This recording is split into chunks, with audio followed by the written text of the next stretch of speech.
To make it on Mondays. I am so sorry about the delay with the start of this live session, but for some reason Facebook just wouldn't link to my camera this morning. So here we are, we're finally on. We're about 10 minutes late, so I apologize. Right, so my name is Louise Jeffrey, for those of you that don't know, and I'm an acupuncturist, a practitioner of Chinese medicine. Excuse me. I'm a mindset coach, and I'm a hypnotherapist, and I have a passion for helping people to live and create the life they deserve to live. And today we're going to talk about male fertility. We've spent a lot of time over the last few months talking about us women and our fertility, and today we're going to start talking about how to improve sperm health. So we're going to spend about 20 or 30 minutes together today, and please feel free to let me know if you have any questions along the way, if you're on live or if you're on recording. It doesn't matter. We'd love to hear from you.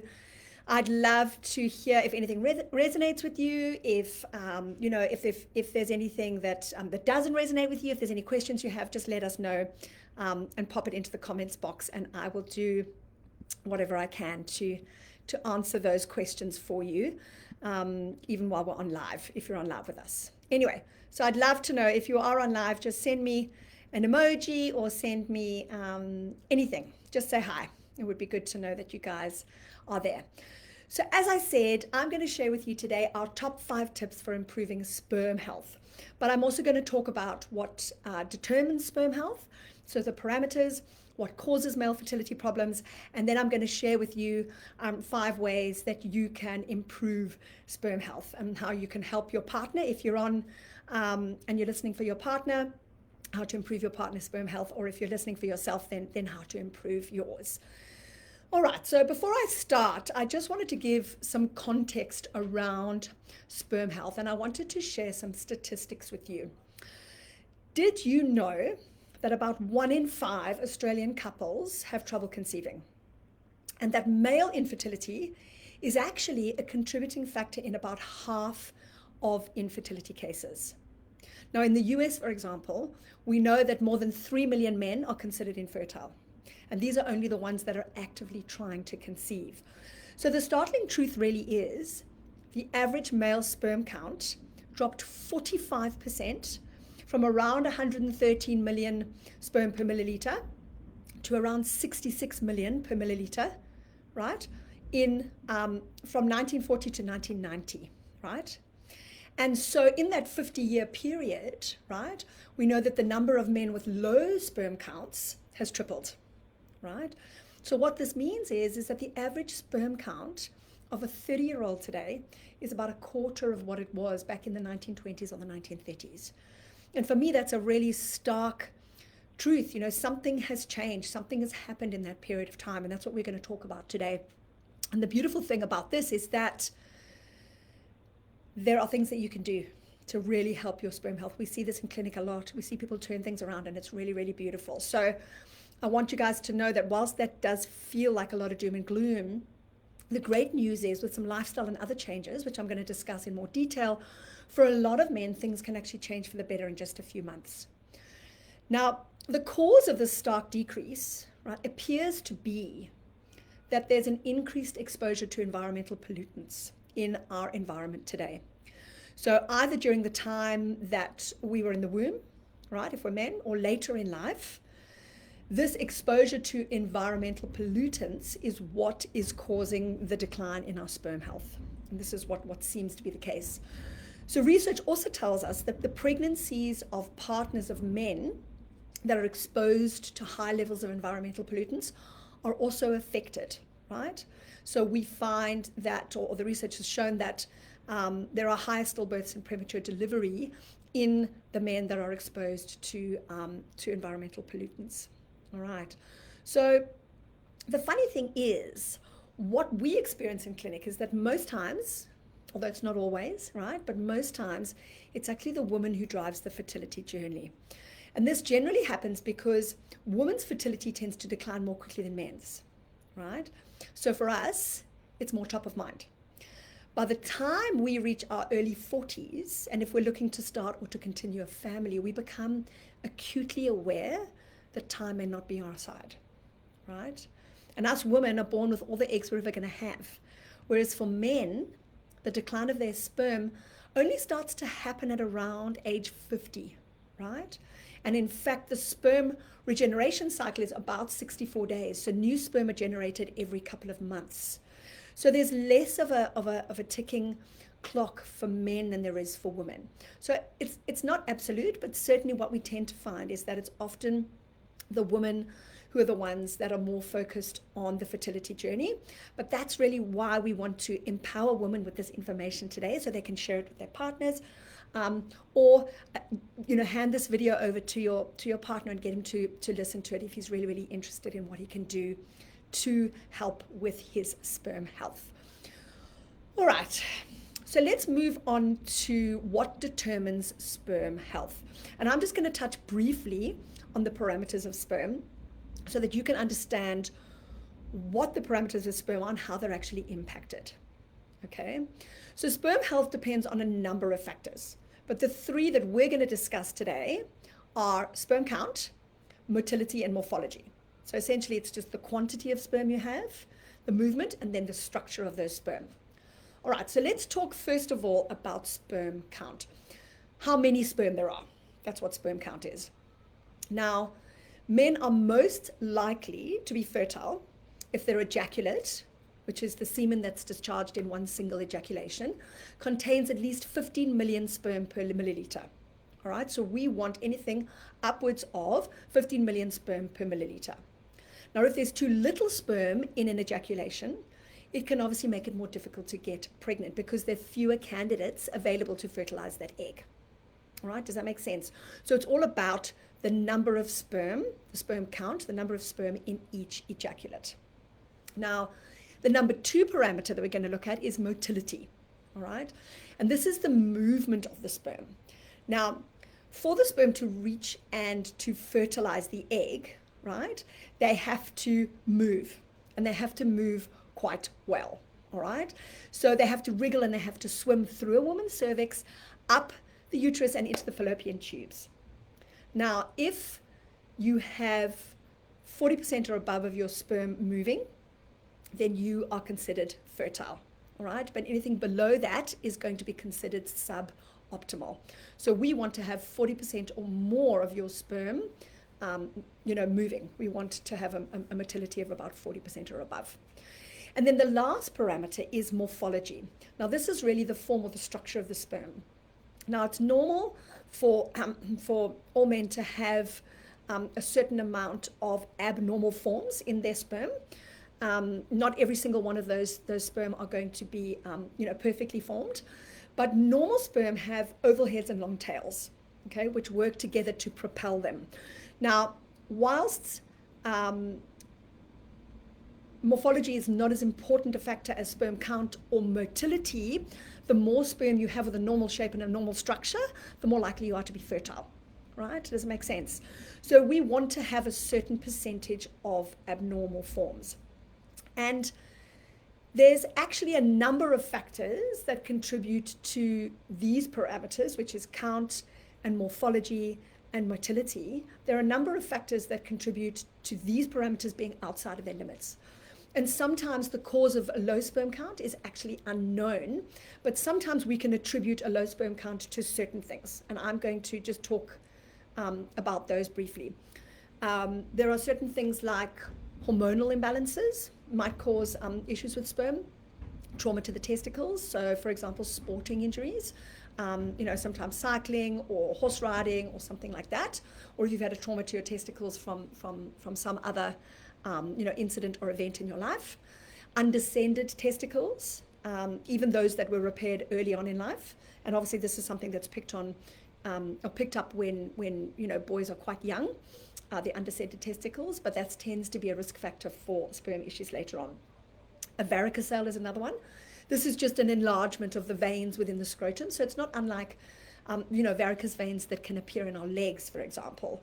We can get a varicocele, which is just an enlargement of one of the veins in the scrotum, or some of the veins in the scrotum.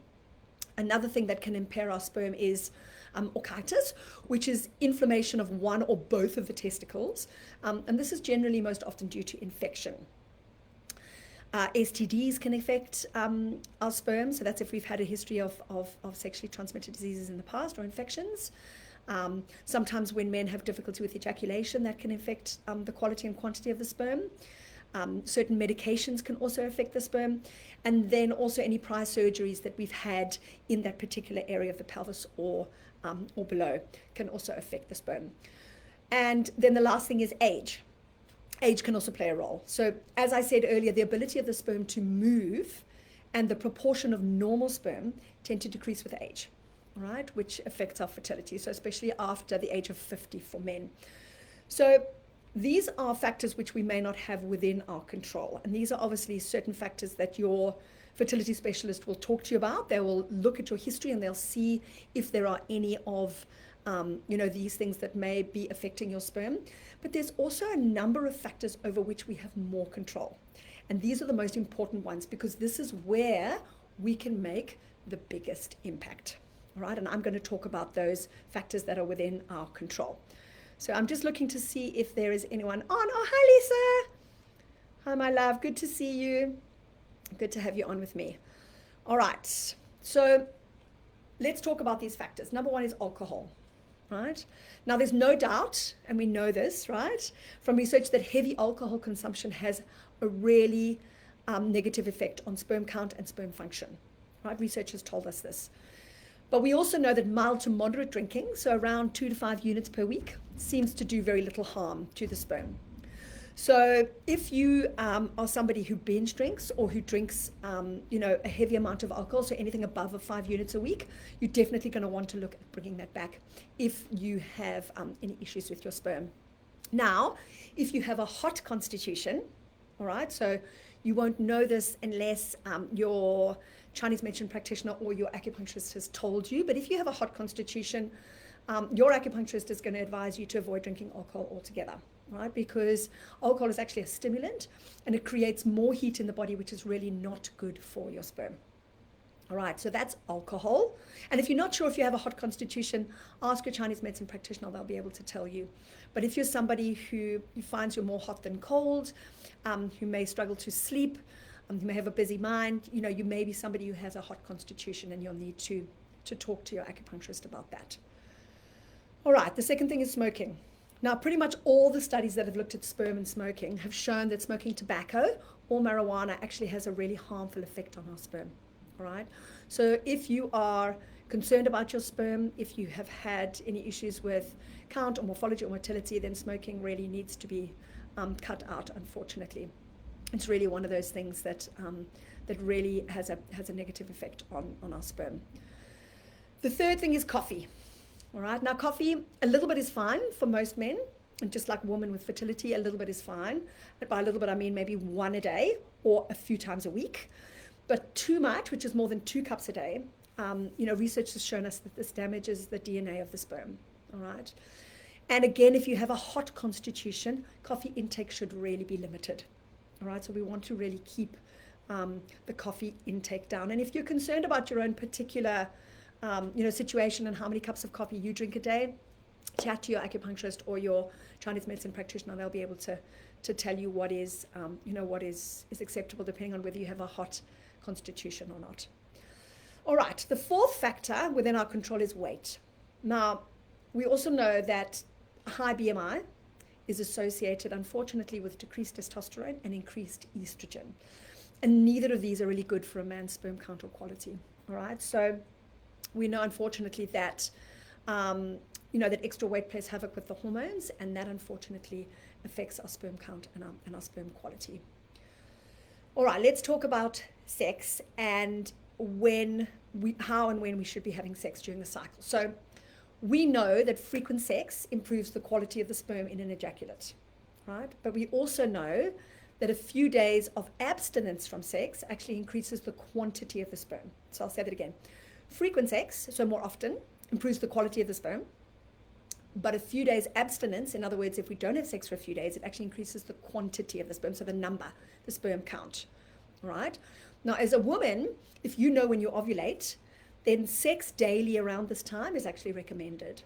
But if not, and you're not entirely sure, then we say have sex every second day from when the period finishes and continue for 10 days or more if you've got a long cycle. But again, this is something that you can spend more time talking about, with your practitioner, with your acupuncturist, and we can look at your cycle.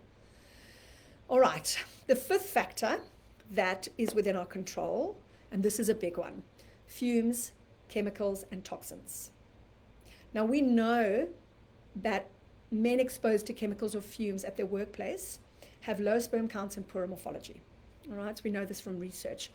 So we always recommend trying to limit your exposure at work and at home, right, to fumes, chemicals, and toxins, all right, and going with more natural products when you can.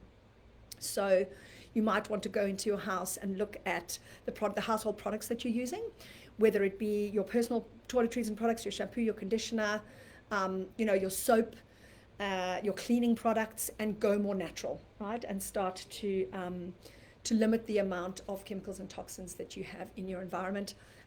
Don't be painting your house on the inside. Don't be doing major renovations or be around in major renovations when you're trying to conceive or if you've got issues with your sperm, okay? Because unfortunately, we know that sperm are very, very sensitive to fumes, chemicals, and toxins. All right. Another big one is stress.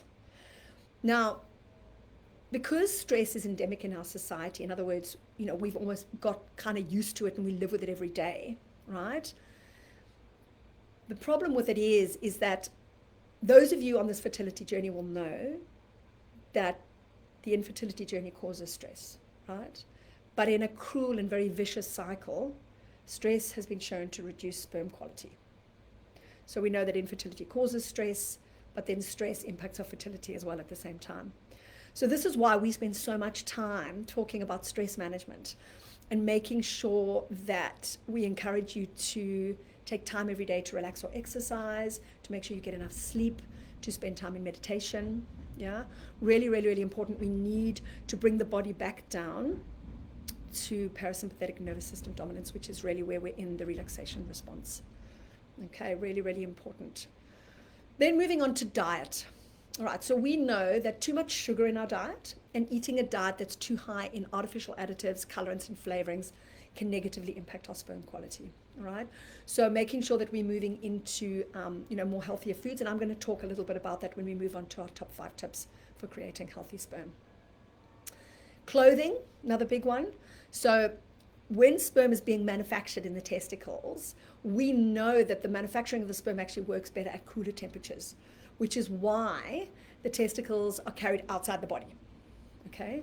So we need to try and keep our testicles cool. And that's why men are generally advised to avoid wearing tight jeans, tight underpants, if they're trying to conceive, because when the clothing is too tight, all right, it increases the temperature of the testicles and therefore the sperm, and sperm don't like, hot temperatures. All right, second to last in these factors is exercise. So if you're trying to conceive, we generally say avoid excessive cycling or prolonged overheating, but it's still important to keep up regular exercise. Exercise is really, really important.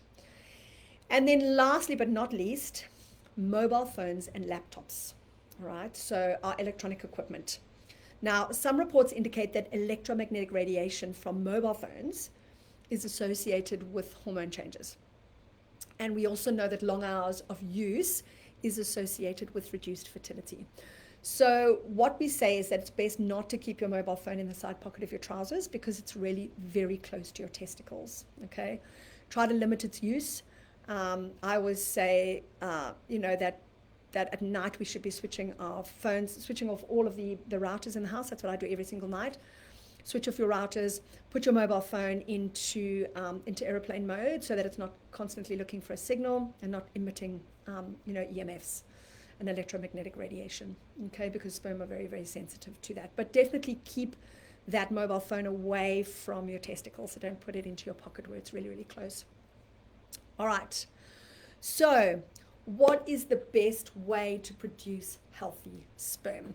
The beautiful thing is, and this is really the nitty-gritty of what we're going to talk about today, is that you can take simple steps to increase your chances of producing healthy sperm. We see people in clinic all the time, men who come in, particularly those that have issues with morphology or motility, and they come in, and a few months later, they're really, really focused on all the things I'm going to talk about now and making these lifestyle changes, and, it really helps their sperm, right? And they're coming for acupuncture and taking Chinese herbs. It's fantastic. All right, so let's get on to the good stuff. Here are our top 5 tips for creating healthy sperm. Actually, there's 6. I really felt like I couldn't leave one out, so I'm actually going to share 6 of them with you today. But essentially, this is our top tips for creating healthy sperm. Number 1, and this one goes without saying really, is to eat a healthy diet. Now, as I said earlier, we know that foods that are highly processed and full of additives and preservatives are not helpful for sperm production, right? Unfortunately, processed foods full of additives and all those sorts of things are not helpful for the body overall in terms of our general health, but for women's fertility as well. You guys have heard me talking about this quite a lot. So choosing plenty of fruit and vegetables is really important. Going organic where possible, and choosing foods that are rich in antioxidants, because for sperm it's really, really important that there's a lot of circulating antioxidants in the body. But going organic is really important as well, because that's where we are cutting out the any pesticides or toxins or chemicals that are on the fruit and vegetables. So really, I always say going for about 80% fruit and veg in your diet, if you can, you'll be doing really, really well. If you can do that. And if you can't go organic, just making sure that you are soaking the veggies and soaking the fruit, in some apple cider vinegar with water, just for 5 or 10 minutes before you go ahead and cook it, if you can't go organic, if you're going conventional. All right, beautiful. So number 1 is to eat a healthy diet. Number 2 is to reduce stress and ensure healthy sleep patterns. Now, we know from research that high levels of cortisol and adrenaline decrease our sexual function. Okay, and it also interferes with the hormones that are needed to produce sperm. So if your sperm is suboptimal and you're stressed, then ideally you're going to be doing whatever it takes to impact your body's response to that stress by practicing meditation. Now, I know that sometimes we can't change our environment, we can't change our surroundings, perhaps we can't change our job, and our job is particularly stressful. What we can do is we can change our body's response to that stress, right? By doing things like practicing meditation, mindfulness, taking time out, exercising, getting out in nature, whatever it is that helps you to relax. Some people find that their weekly acupuncture is what keeps their central nervous system into a much more relaxed state. Whatever it is that works for you. Because when the body is stressed, what happens is that it shuts down the non-essential functions, right? Like reproduction. Unfortunately, that's just the way that our bodies work. So when we've got high levels of cortisol and adrenaline that go on for a long time, eventually the body kind of goes, well, I'm not going to be focused so much on the non-essential functions like reproduction, right? Because the body is focused on dealing with and counteracting the stress that's in the body. All right. So number 1 is a healthy diet. Number 2 is to reduce stress and ensure that you have healthy sleep patterns. The sleep patterns are really, really important as well. Making sure that you're getting your 8 hours of sleep a night, and that the quality of your sleep is good. And if you're struggling with the quality of your sleep, talk to your Chinese medicine practitioner about what we can do to help you, because it's very difficult for the body to stay in the relaxation response if it's not getting enough sleep or enough good quality sleep. Our cortisol levels rise when when our sleep is impacted, and that's when our health and our fertility is affected too. All right, number 3 is to get moving. So number 3 is exercise. Now, what we know from research is that moderate physical activity increases our level of powerful antioxidant enzymes, right? And we know that these enzymes help protect our sperm. But you have to remember, when you're doing that exercise, to avoid excessive heating of the scrotum, right? So don't wear tight sports clothing or underwear that's too tight. Just be careful. And I would honestly say, we love cycling in my family. I've got 4 boys who love cycling in my family. But the most important thing, I think, if your sperm is suboptimal, then probably avoiding cycling is probably something that we would recommend that you do, or at least reducing the amount that you do, and reducing the amount of excess heat that's applied to the scrotum. All right. So that's number 3, exercise. Number 4 is to reduce your exposure to chemicals, pollutants, and toxins. Now, I said this earlier. This is in your house, at work, or anywhere else. And it also includes reducing your alcohol intake, if necessary, and stopping smoking, if this is a habit for you, right? Smoking and alcohol are two of the biggest ways that you can take a load off and allow your sperm to really start, actively working within that regeneration cycle again. So reducing your alcohol intake or cutting it out if you can, and stopping smoking. And if either of these are an issue for you, talk to your Chinese medicine practitioner about that and see how we can help you with acupuncture. It'd be really, really helpful as well. All right, number 5 on our list is supplements. Now, as I mentioned earlier, seminal fluid needs high levels of antioxidants to protect the sperm from oxidative stress, right? When we have oxidative stress to the sperm, then the membranes and the DNA are negatively impacted, right? So during the 64-day development of sperm, because sperm takes 64 days to develop, to regenerate, or to go through their life cycle, what happens during the course of that 64-day development is that we need high levels of antioxidants to make sure that the sperm membranes and the DNA are intact and healthy. So things like zinc, vitamin E, vitamin C, CoQ10, selenium, fish oils, carnitine, all of these have been shown to have an association with improved sperm quality. So if your sperm has shown to be an issue on semen analysis, then chat to your naturopath, chat to your integrative medicine doctor. And if you don't have either of those, let us know and we can recommend someone for you. And they can run some blood tests and check your levels and see if there's anything that needs supplementing, around those particular supplements, in particular the antioxidants. All right, and then number 6 is acupuncture and Chinese herbs. So what we know about acupuncture and about Chinese herbs is that they can be very helpful in improving sperm health. Now, there have been a number of randomized controlled trials and pilot studies that have looked at the effect of acupuncture and of laser or electrostimulation of acupuncture points. And these were done on sperm quality in men with low counts or with poor motility, poor morphology, or with varicocele. And what the early studies are showing that there seems to be some benefit. But what we're focusing on with the sperm is we're focusing on improving blood flow to the testes, reducing stress, and regulating the hormones. Okay, so really, really important. If your sperm is suboptimal, and if it's been shown to be suboptimal on a semen analysis, then come and talk to your acupuncturist or your Chinese medicine practitioner about acupuncture and Chinese herbs, and we'll just talk to you about what we do, right? And we'll share some of the research with you if you'd like to see it. I know there's access on our websites if you'd like to have a little look at that. I can refer you to acupuncturepregnancy.com.au, and when you click on the right hand side in the right bar, there is a place you can go and look at and see the effect of acupuncture on sperm quality in men with low counts. And as I said, what we've seen in our clinics are really some amazing turnarounds with sperm. Sometimes, sometimes within just 4 or 5 months.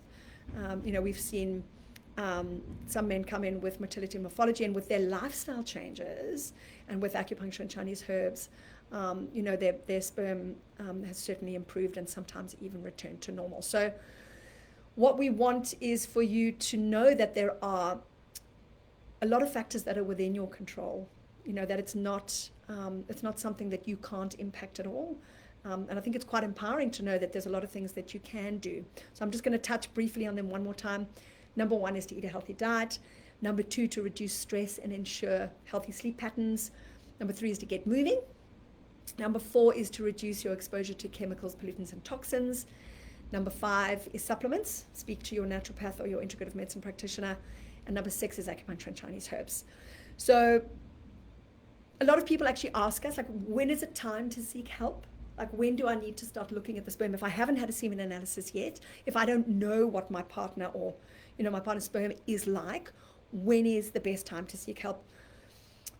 What we always say is that if you've been trying for about a year with no luck, then it's definitely worthwhile for you and your partner to go and have some further tests and investigations to see if there's anything that comes up, right? And your fertility specialist or your GP can request a semen analysis for you. And, if either of you are closer to 40 years of age, then you might not even want to wait, the year. If you know that, you don't have all the time in the world and you're starting slightly later, then it's probably worthwhile getting your sperm checked sooner rather than later. And that goes for the woman as well. All right, I hope that has been interesting for you. If you've got any comments or any questions around that, please let me know. I know that it's kind of an action-packed topic.